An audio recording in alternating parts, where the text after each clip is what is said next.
Halo anak-anak, hari ini kita akan belajar bersama tema 4, subtema 1, pembelajaran 3.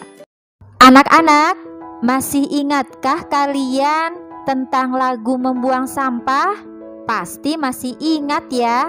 Sekarang, ayo kita nyanyikan kembali lagu membuang sampah bersama teman. Lagu bisa dinyanyikan dengan tekanan kuat dan tekanan lemah. Anak-anak, kuat lemahnya bunyi dalam lagu disebut dinamika. Perhatikan tanda dinamik pada lagu membuang sampah. Baris dengan tanda garis lurus artinya dinyanyikan keras. Baris dengan tanda garis lurus bergelombang artinya dinyanyikan lembut, dan baris yang tidak bertanda dinyanyikan biasa. Sekarang ayo kita bernyanyi bersama.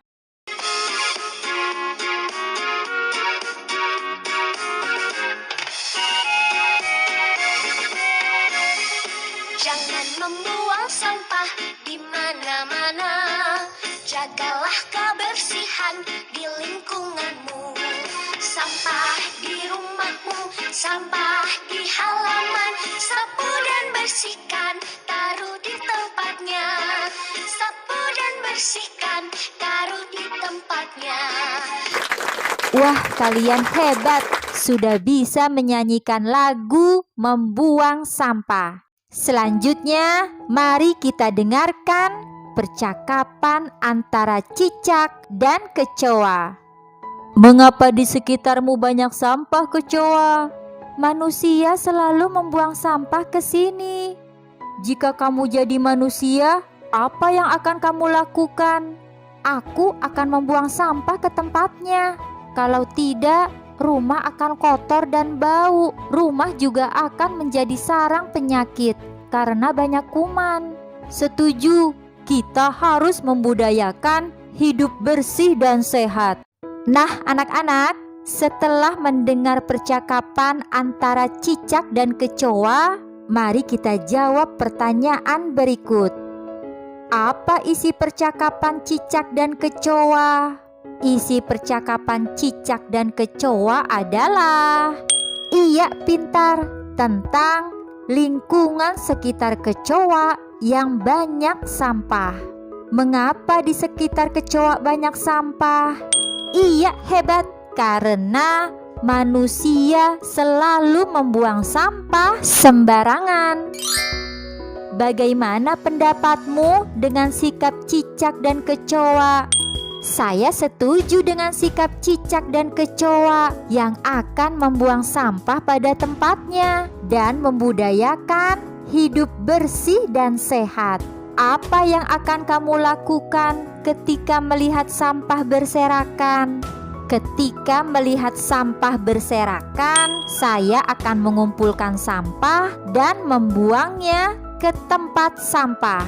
Apa yang kamu lakukan ketika melihat temanmu membuang sampah sembarangan? Ketika melihat teman membuang sampah sembarangan, saya akan menegur dan menasehatinya agar membuang sampah pada tempatnya. Anak-anak, sekarang mari kita cocokkan kosakata berikut dengan makna yang sesuai. Kotor sama artinya dengan iya pintar, tidak bersih, atau terkena noda. Kuman, iya hebat, binatang yang amat kecil dapat menyebabkan penyakit. Arti kata sampah apa ya? Iya pintar, barang atau benda yang dibuang karena tidak terpakai lagi. Bau sama artinya dengan iya hebat, sesuatu yang kurang sedap ditangkap indera pencium. Nah anak-anak, setelah kalian mengetahui arti kosakata tersebut, kalian pasti bisa mengisi teka-teki silang berikut dengan benar. Selanjutnya, mari kita membaca teks yang berjudul Hindari Rumah yang Tidak Bersih. Rumah yang tidak bersih harus dihindari. Rumah yang tidak bersih banyak kuman. Kuman inilah yang menyebabkan penyakit.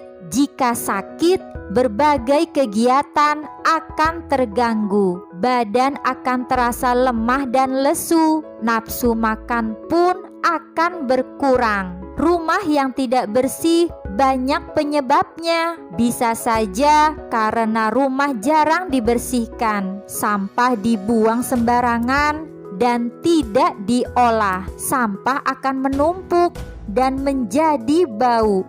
Tumpukan sampah inilah yang menjadi sarang penyakit.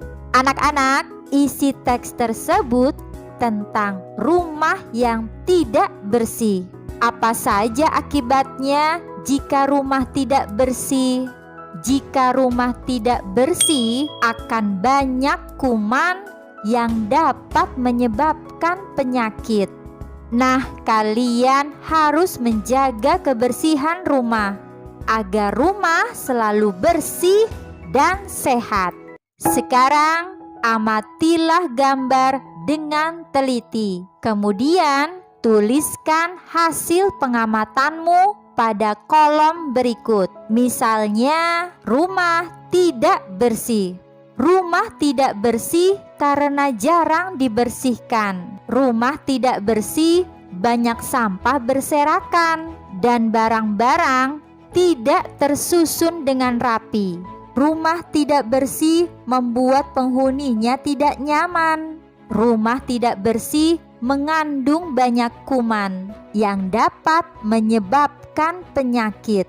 Nah, anak-anak, kalian bisa menuliskan hasil pengamatan atas gambar dengan bahasa kalian sendiri. Selanjutnya, amati kembali gambar rumah yang tidak bersih sebelumnya. Ada mainan dan potongan kertas berserakan. Mana ya? Iya, pintar. Anak-anak, perhatikan gambar layang-layang dan potongan kertas. Gambar layang-layang merupakan bangun datar. Bangun datar mempunyai ruas garis. Masih ingatkah kamu dengan ruas garis pada bangun datar? Pasti masih ingat ya. Sekarang mari kita tentukan ruas-ruas garis pada bangun-bangun datar berikut. Layang-layang merupakan bangun datar. Iya, pintar. Layang-layang. Yuk kita tunjukkan bersama ruas-ruas garis pada layang-layang. 1, 2, 3, 4. Ada 4 ruas garis pada layang-layang. Potongan kertas berbentuk bangun datar. Iya, hebat. Jajar genjang. Ruas garis pada jajar genjang adalah 1, 2, 3, 4. Jadi ada 4 ruas garis pada jajar genjang. Potongan kertas ini berbentuk, iya, hebat, trapesium. Kita tunjukkan bersama ruas-ruas garisnya ya. 1, 2, 3, 4. Jadi ada 4 ruas garis pada trapesium. Anak-anak, sekarang coba kalian tunjukkan ruas-ruas garis pada bangun datar ini. Iya, pintar. Jadi ada 4 ruas garis. Kalau yang ini, mana saja ruas-ruas garisnya? Iya, hebat. Jadi ada 4 ruas garis. Sekarang kerjakanlah soal-soal berikut. Baiklah anak-anak, cukup sekian pembelajaran kita hari ini. Terima kasih dan sampai jumpa pada pembelajaran berikutnya.